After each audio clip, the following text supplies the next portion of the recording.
Tingog sa Iligan. Uban ni Attorney Verb Kimco. Ang Tingog sa Iligan. Tingog sa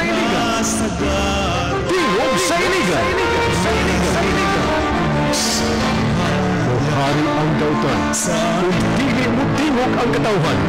Tingog sa Iligan. Tingog sa Iligan.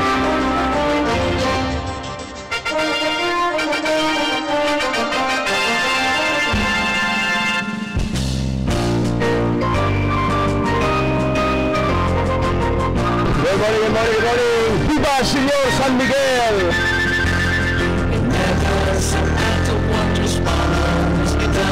Saint Michael is sent, the God's chosen one.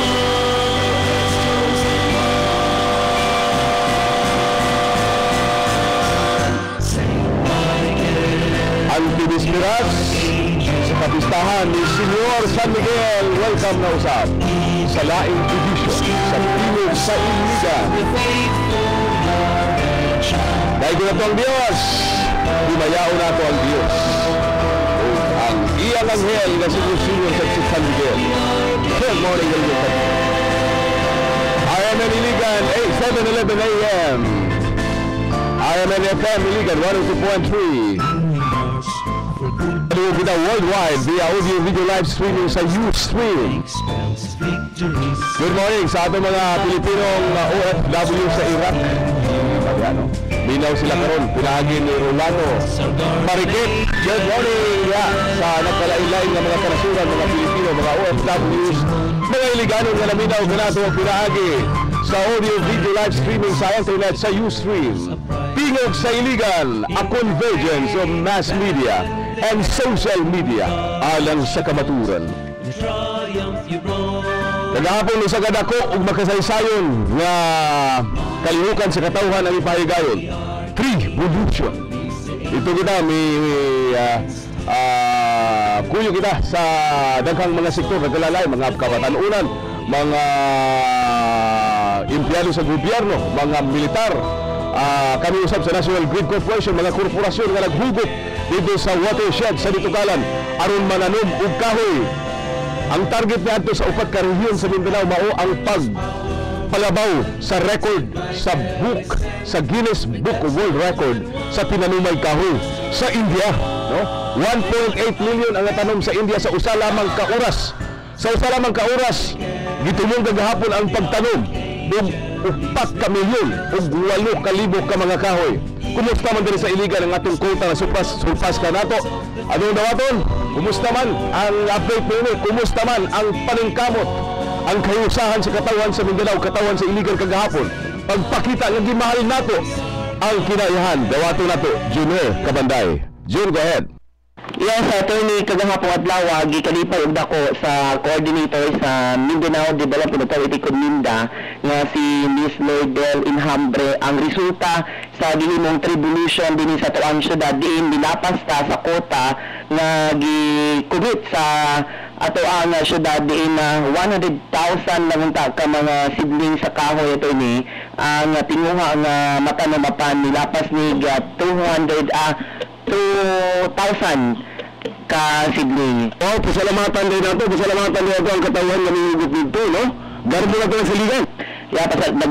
Pasalamat jud ako si Ma'am Lourdel Inhambre gumikan wala siya ga-expect nito ni human ang usa ka oras nga pagpananom kay exactly 8:30 gisugdan man jud gihuman og 9:30 gani sa mga area atong gisurol po gilibot gikan dito sa Bayog ni adto pa paingon dito sa Ditukalan kun ang sa imong na-mention ang inyong tawag ni buhatan ng National Grid Corporation ato pong gisusi dito o dito ato ang suta nga ang dito nga area sa inyong part sa Ditukalan adunay 650 ka mga natanom nga seedling dayon dito sa upland sa hinaplanon dito ra gato sa Bayog adunay 1,900 ka mga seedling og kining bigla sa may katong sa island jud siya na ay 1,700 kining maong mga figure to ni times 30 ni siya sa matag tao kay pag 30 man ka tao ang natanom nini so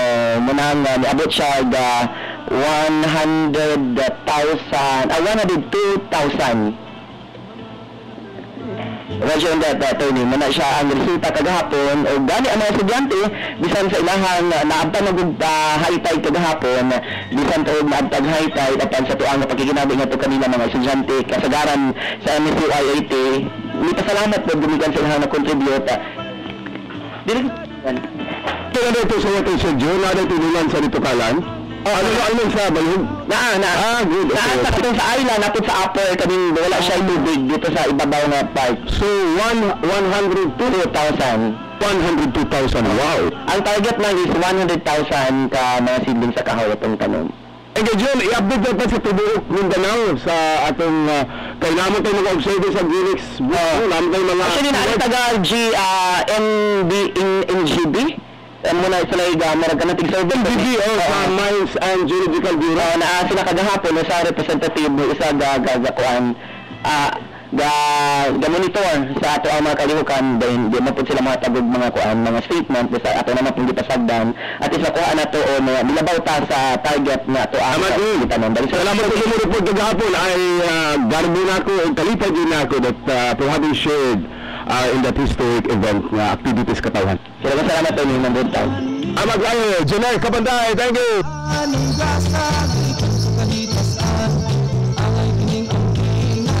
Pagkabantayan kay inis sa kagautan kay iyang hiyas di unay nga bahandi alang sa tanan o sa mga kaliwanan magsay nga tinudang sa tanang panginahan. Salamat kay Kaigsunan.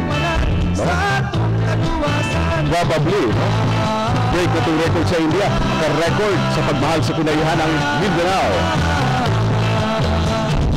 Tinanumay kahoy, nilapas ang iligan.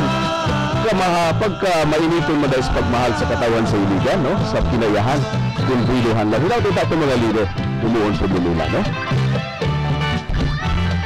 So, na pala ang text nila. Kumusta maghaang na-book Guinness Book of Record Attorney Bersa pinutulay kahoy?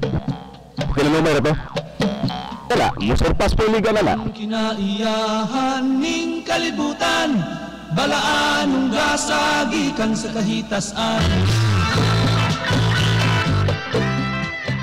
Babutan ninyo mga higala si Attorney Ed Prospero sa Philippine Institute of Certified Public Accountants. Sa ato ng higalingon kagahapon, ato ning nasabot nga muhatag mo share siya sa iyang kasinapian lagi ni ining bidding process sa tubig, no, sa water project sa Iligan. Unya kuan kining nakasigpat siya og usa ka irregularity in the bidding process nga grabe yun, no, grabe makita gini mo the buds of corruption nga grabing lugi ang katawan sa Iligan nga nakapadayag gali siya as observer kay kini bitawang kuan kining Bids and Awards Committee base sa balaod sa Government Procurement Reform Act.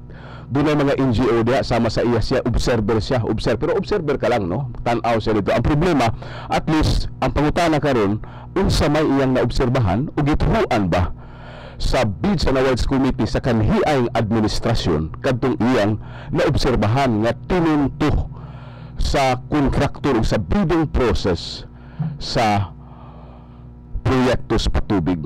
Good morning, Panero, Attorney Prospero, good morning. Good morning, Panero. Mayong kasaulugan, no, sa atong pista sa Iligan, no? Viva Senior San Miguel. Senior San Miguel. Gipaminaw na ita sa Iraq rin ang inyong kliyente si Rolando Marikit, no? Sa Iraq ug sa Afghanistan, naminaw sila karon kanato sa internet via audio video live streaming kay trimulcast na ni madungog kita sa AM 711, madungog kita sa FM 182.3, madungog kita live sa internet sa Ustream. So naminaw rin si Rolando Marikit imong kliyente dito. Nang regards nimo. Padayon kuno sa pagbarog sa kamatuoran ug justisya. Pero Panero. sa mga istoryahan, naka-hisgot ka na ako. Isip observer, kung na kayo nabantayan na dili maayon sa proseso sa bidding, anong water project. Kaya ato man nilatan awag kung gano'n na iaano man ang tubigan, gano'n man ang proyekto na palpak man yung kakadako ng tao sa budget. kadako sa expectation sa katawhan sa iligan ang gidilot ka nato no? Guba sa tubo ug kalibanga. Sama ni. Una sa tanan Panyero, akong ipadayag sa nga ang atong pag diya sa Bids and Awards Committee is only an observer, no? Kaya kita niya itong 2008, kita ang mirepresentar sa Philippine Institute of Certified Public Accountant, Iligan City and Lanao del Norte Chapter. Ang gawa sa pag-abogado, CPA po gaburo? Oo, CPA. So, ako ang nag-represent sa mga accountants sa Iligan o Lanao del Norte diya sa atong Bids and Awards Committee as an observer. Okay. In fact, during that time, ang pinakadako nga proyekto nga dumala sa atong dakbayan, mao kini atong 495 million nga patubig sa Iligan, no? In fact, observer ka sa bidding process, dili lamang sa patubig, sa tanan nga mga proseso sa tanang mga bids, no? Sa tanang mga procurement sa back ato pa exactly, Panyero. Okay. Pero ang isa ka pinakadako nga proyekto natin ngayon na mao kining patubig. Yes. O in fact, napadala man gani kita dito sa Manila uban sa itong makauban din sa media para mukandak og ocular inspection sa mga planta nga may padayag sa ilang interest participate sa mga bidding.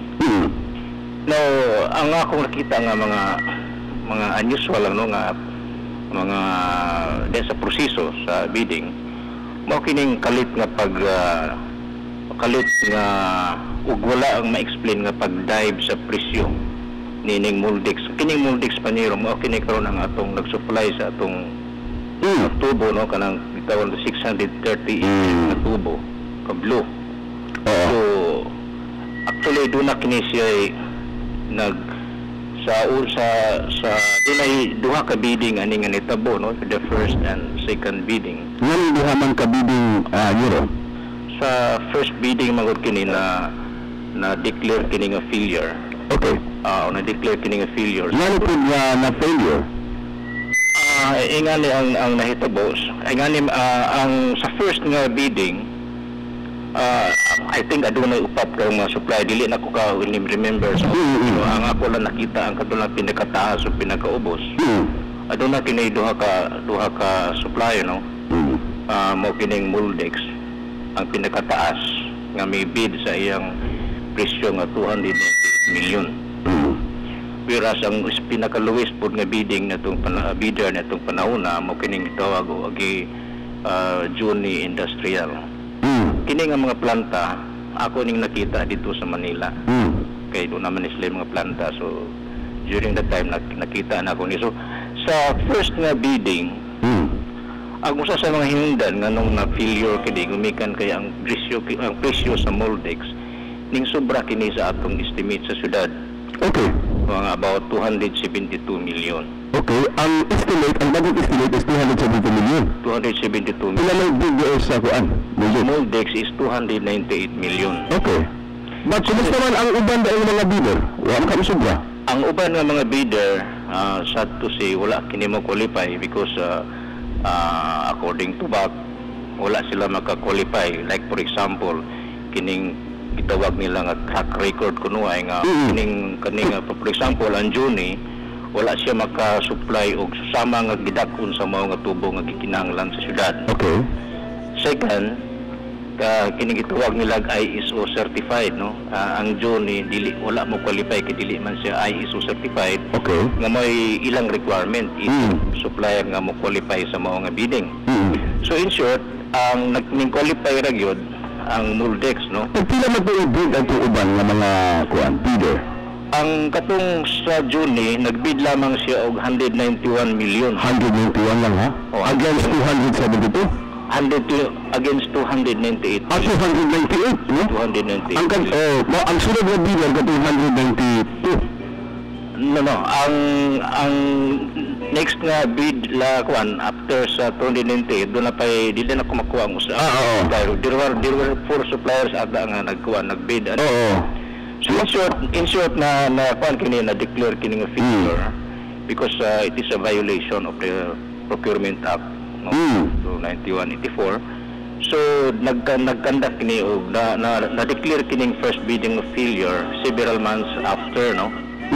So pagkandak na karon sa second bidding, the same suppliers ang nag-submit sa ilang mga proposal. Nag-submit dito ang Moldex, nag-submit dito ang Juni, o nag-submit doon na po yung mga doon ka-supplier nga nag-submit yapon. Now, in that bidding, in that second bidding, ang Juni, nag-submit lang kini sa yung proposal, iyang gi-maintain ang iyang 191 million. However, ang Moldex, magkayong ko, kuhan siya, nag-dive siya gikan sa 298 million. Ngadto sa 161, kung dili ko masayop 161 or 163 million. 163 million. Oh, okay.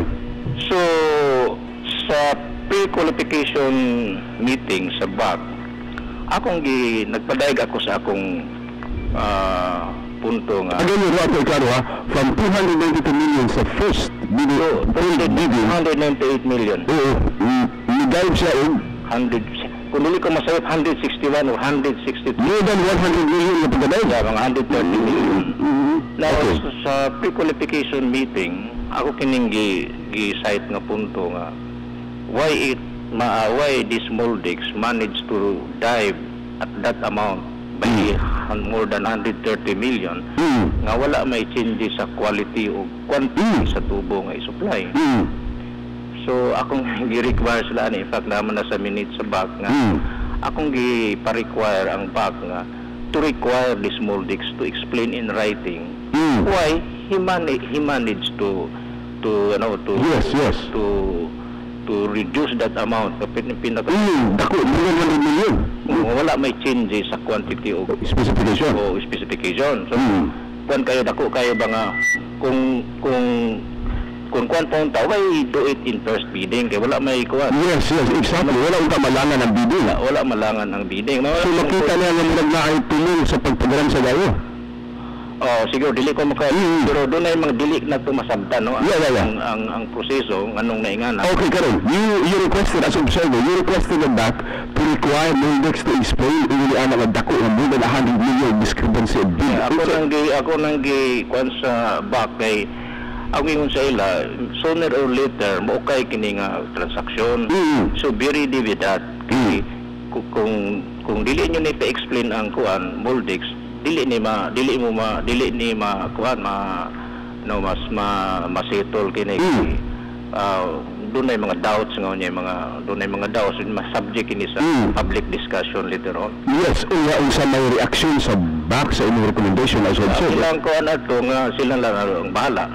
Pero nagpadayag ako sa akong punto nga wala ko'y pagsupak sa mga sa presyo nga gi-offer sa Moldex nga 161 o 163 million. Tungod kay para sa ako mo na siya ang reasonable yield based sa akong analysis. Actually paniro during sa among pag-adto sa Manila, doon na po yung mga analysis ay gihimo sa mga price proposal sa mga supplier. Okay. Kaya mo na itong trabaho sa diapita sa Wholesale. Isip po sa kahid sa procurement sa Wholesale. Unsa man kini nga mga analysis? Regarding ani kay kani mga mga materials kon imported makining raw materials. So dali ra kay siya pag-compute. Kuhaon nimo iyang landed cost o ang iyang production cost niya. Okay. So pag kuha nimo pag-compute mo na since ang kini man kong tubo ang 90% ani component ani ay isang raw materials. And only 10% account for labor and overhead. So dili kay ma-compute nimo makuha nimo siya kung kana mga presyo nga iyang gi-offer reasonable ba o dili. Okay, so ito na resulta sa inyong analysis dito. Sa akong gihimo nga rough analysis ang kuan ragid ang production cost ragid ani naragid sa between the vicinity of 140 to 150 million. So kung imo nang buhat tangan og 30% nga profit ang nasa mga vicinity between 160 60 to 190 million ang dapat ang proposal sa supplier. O karon man gud wala ka masakripisyo ang quality. Ani kay kinilagi nagpambuto, nagitanaw ko mismo, gitanaw gyud ako ng John. Grabe ka pure kay ang workmanship. Wala gyud klarong kalidad kini ang mga kupit ni mga joints because pipe. Hallelujah. Maglaom na tapaniro nga ang quality sa materials wala gi sacrifice niini. Kay makita man nato nga kung tan-awon nimo ang 161 million again sa doon ako gihimo nga rough estimate ani nga naalang sa mga 140 to between 140 to 150 million. So ang profit gid sa supplier ani medyo nagagamay gyud ikumpara nimo sa wala gyud mag-require ang back as you requested for Moldex to explain. Wala kay in fact one of the dila na ko isulti ang isa ka member ang isa ka member mingon lang mo sa ako nga kami nang bahala. So wala na lang ko mo insist. Anyway, they are the one responsible for that. Attorney Ventura Rivera proposed for a physical and financial assessment of the project. Unsa imong kasulti niini isip usa sa nahilang bigit sa bidding process naka-obserbar sa bidding process. No, I welcome that proposal Panero because kini nga project dili man ni siya basta-basta nga project no. In fact, ang atong buris ani nakakuan diya sa atong era no. Every month, no. The millions ang atong bayad sa era. Dayon dili nato makita ang kuan benepisyo nga atong makuha. So I welcome the move of Attorney Rivera nga dunay himuon nga physical assessment regarding ani nga project. Salamat Panero, thank you. Salamat kayo. Okay, salamat sa Panero. Salamat kayo, Kelly Ed Prospero.